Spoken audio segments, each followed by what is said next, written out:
एबे चर्चा रे रही सुना दर लगातार एहार दर नुआ रेकर्ड करी चलिछि। वर्तमान यह 68,000 टंका पार करी 70,000 आड़ को मुहाइलाणी। तेबे शुक्रवार ओडिशार राजधानी भुवनेश्वर रे 10 ग्राम पिछा 24 कैरेट सुना दर 1,420 टंका महंगा होइछि। फलरे यह 68,730 टंका रे पहुंची। तेबे बुधवार दिन दर 67,310 टंका रहिथिला। आउ चलित मासर वर्तमान सुधा सुना दर 5,000 टंकारु अधिक महंगा होइछि। सेहि भली 10 ग्राम पिछा 22 कैरेट सुना दर 63,000 टंका होइछि। एथिरे 1,300 टंका वृद्धि घटिछि।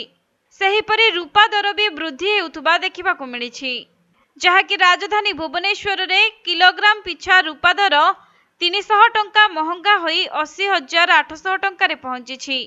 तेबे सुनार दर बढ़िबार अनेक कारण रहिछि, जेपरिक विश्वव्यापी मांदावस्था आशंका, विवाह ऋतु जोगु चाहिदा वृद्धि एवं विश्वर विभिन्न प्रांत रे केंद्रीय बैंक गुड़िक द्वारा प्रचुर मात्रा रे सुना क्रय आदि जोगु एही धातुर दर बढ़ुछि।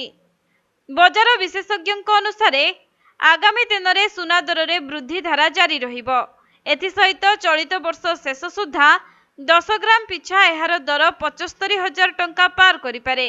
तेबे सुना दर वृद्धि केवल चलित वर्ष होइनी, गत 3 वर्ष को विचार को नेले 10 ग्राम पिछा दर प्राय 19,000 टंका बढ़िलानी। किंतु एबे सुधा सुना कारबार उपरे दर वृद्धिर प्रभाव नाही। ग्राहकों को आश्वस्ति देबा पई आगुआ बुकिंग एवं गढ़ा मूल्य उपरे विभिन्न रिहाती प्रदान करा जाउछि बोली सूचना रहिछि। अन्यपटे संप्रति अंतर्जातीय बजार रे अस्थिरता एवं केंद्रीय बैंक विशेषकर चीन द्वारा अत्यधिक मात्रा रे सुना क्रय दर को बढ़ाउथिबा बजार विशेषज्ञ माने प्रकाश करिसेंती।